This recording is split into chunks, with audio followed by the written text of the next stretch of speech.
ஜனநாயகன் படம் 9ஆம் தேதி வெளியாகுமா அப்படின்ற கேள்வி இருந்தது. நமக்கு 9ஆம் தேதி அப்படின்றப்போ மற்ற நாடுகளில் அது நம்முடைய 8ஆம் தேதி இரவுலேயே வெளியாக வாய்ப்பு இருக்கிறது. இந்த சூழலில் இங்கிலாந்தில் இந்த படத்தை வாங்கியிருந்த நிறுவனம் படத்தை தள்ளி வைத்திருப்பதாக தெரிவிக்கப்பட்டிருக்கிறது.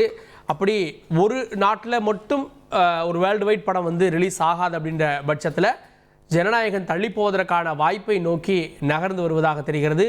இங்கிலாந்தில் இந்த படத்தின் வெளியீடு தள்ளி வைக்கப்பட்டிருப்பதாக தகவல். செய்தியாளர் ராஜா கூடுதல் விவரத்தோடு இருக்கிறார். ராஜா, அந்த இங்கிலாந்தில் இந்த படத்தை வாங்கியிருப்பவர்கள் தெரிவித்திருக்கக்கூடிய தகவல் என்ன, சுருக்கமா?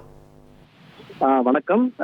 நடிகர் விஜயின் ஜனநாயகன் படம் ஜனவரி 9ஆம் தேதி வெளியாக உள்ள நிலையில் திரைப்படத்திற்கு தணிக்கை சான்றிதழ் இதுவரை கிடைக்கப்பெறாமல் படக்குழுவினர் இது தொடர்பாக சென்னை உயர்நீதிமன்றத்தில் வழக்கு தொடர்ந்தனர். வழக்கு விசாரணை நடைபெற்று வருகிறது. இதன் இறுதி தீர்ப்பு ஜனவரி 9ஆம் தேதி தான் வழங்கப்படும் என தெரிவிக்கப்பட்டிருக்கிறது. இதனால் விஜய் ரசிகர்கள் மிகவும் ஏமாற்றத்தில் இருக்கிறார்கள். படம் வெளியாகுமா இல்லையா, ஜனவரி 9ஆம் தேதி வெளியாகவில்லை என்றால் எந்த தேதியில் வெளியாகும் என்ற பல்வேறு குழப்பங்கள் நீடித்து வருகிறது. இந்த திரைப்படத்தின் வெளிநாட்டு திட்டமிட்ட தேதிப்படி ஜனவரி 9ஆம் தேதி வெளியாகும் என படக்குழுவின் சார்பில் ஏற்கனவே தெரிவிக்கப்பட்டிருந்தது. அங்கே பிரீமியர் ஷோ எல்லாம் டிக்கெட் புக்கிங் ஆகியுள்ளது. இந்த நிலையில் வெளிநாட்டின் உரிமை பெற்ற வினோதர்கள் அந்த நாடுகளில் ரிலீஸ் தேதியை சிலர் ஒத்திவைக்கப்பட்டுள்ளதாக தகவல் வெளியாகிருக்கு. குறிப்பாக இங்கிலாந்து நாட்டில் வெளியே உரிமை பெற்றுள்ள RFT நிறுவனம் ஜனநாயக திரைப்படம் திட்டமிட்ட தேதிப்படி வெளியாகிறது என அதிகாரப்பூர்வமாக அறிவித்திருக்கிறார்கள்.